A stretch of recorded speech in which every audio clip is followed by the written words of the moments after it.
The first tortilla. How do changes in the weather affect us? Jade opened her eyes and yawned. She knew she had slept late because the sun had already risen. Time to awaken, Princess Jade, her mother whispered. She was crushing dry chili pods in a metate. Time to greet the sun, her father said. He was weaving a basket. Each day, Jade's parents went to the village market to sell their colorful baskets. Jade jumped out of the hammock and greeted her parents. After breakfast, she hurried outside to water the garden. A huge volcano towered over Jade's village. On the peak of the mountain lived the mountain spirit. When the mountain spoke, the earth rumbled and smoke filled the sky. Sometimes burning lava poured down the mountainside. Jade said a prayer. Mountain spirit, send us rain. Our bean and squash plants are dying. She picked up a clay pot and walked to the lake. Jade greeted the other village girls who were also collecting water. The once beautiful lake was almost dry. She filled the pot and returned to the garden. As she worked, a lovely blue hummingbird flew in front of her. You must go to the mountain spirit and ask for rain, the hummingbird whispered, and you must take a gift. Her father had told her the small birds brought messages from the mountain spirit. Jade knew she must listen. The path is very dangerous, she said. I will guide you, the hummingbird replied. Jade ran back into the hut. What is it, my daughter? Her mother asked. Jade told her parents what had happened. Her mother smiled and said, A blue hummingbird flew over your crib when you were born. It was a special sign. Why don't the rains come? Jade asked her father. Years ago we had rain and good harvests, but the people forgot to thank the mountain spirit. We did not take gifts to the mountain. Now it is angry, and there is no rain. I can take a gift of food, Jade said. Her father shook his head.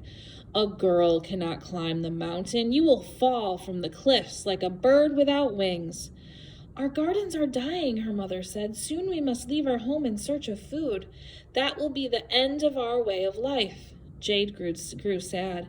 She knew the people did not want to leave their village. They had lived at the foot of the volcano for many generations. This had been the home of their ancestors. When her parents were gone to the market, Jade walked in the garden, wondering what she could do to help her village. The blue hummingbird appeared again.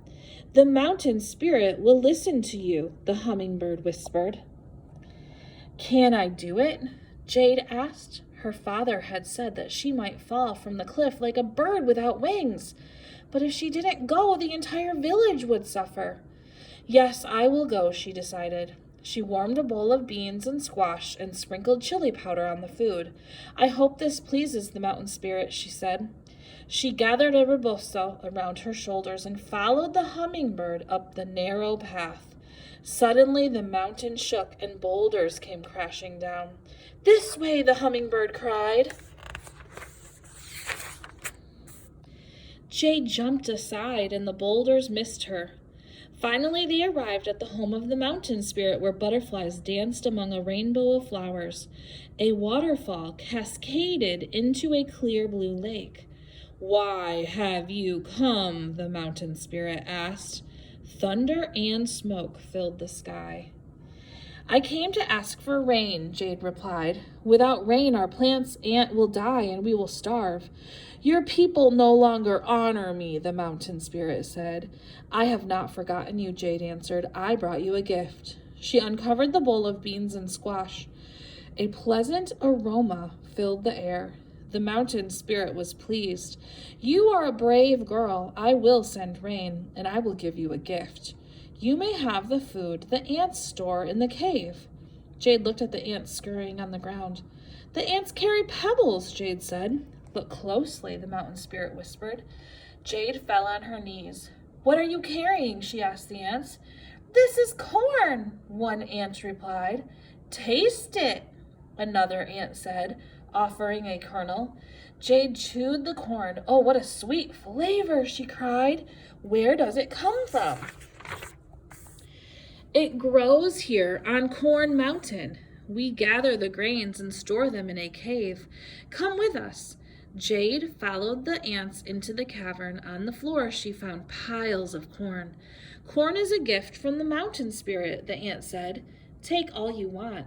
Jane gathered the corn in her rebozo. She thanked the mountain spirit. She thanked the hummingbird for guiding her. And she thanked the ants for sharing their corn. Then she carefully made her way down the mountain with her prize. Her parents had returned from the market. Jade entered her home and spilled the corn on the floor. What is this? Her father asked. Corn, Jade cried. The mountain spirit gave it to me. Here, taste it. Her father chewed a few dry kernels, and the corn softened with each bite. It was sweet and tasty.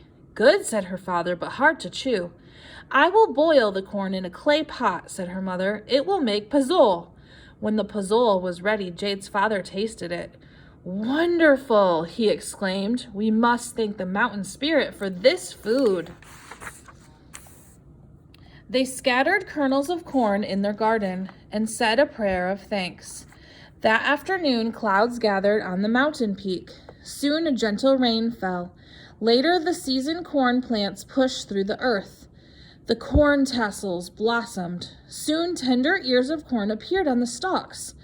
Elotes, Jade said when she picked the corn. That evening, they ate corn, beans, and squash flavored with red chili. When the corn was dry, Jade placed some kernels in a metate and crushed them with a mano. She sprinkled water on the cornmeal. The gruel was thick like dough. Masa, Jade said.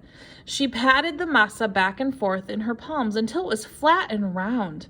Then she placed it on a hot stone near the fire. While they were eating, they smelled the masa cooking on the hot stone. What is that sweet aroma? Asked her father. The masa, Jade cried. There on the hot stone lay the fresh baked bread. She picked it up and offered it to her parents. Her father ate a piece.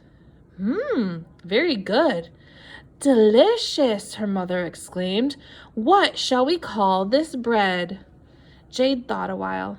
I'll call it a tortilla. I am proud of you, her father said. We must share this with our neighbors, her mother added. In the following days, Jade went from home to home teaching the women how to make tortillas. The corn plants grew. Corn tortillas became the favorite food of the people. Now the villagers do not have to leave their home. During the harvest fiesta, the people held a ceremony to thank the mountain spirit for giving them corn. They also thanked Jade, the girl who had baked the first tortilla. And friends, you are going to finish the last story map of the week, which is putting the story, The First Tortilla, in order.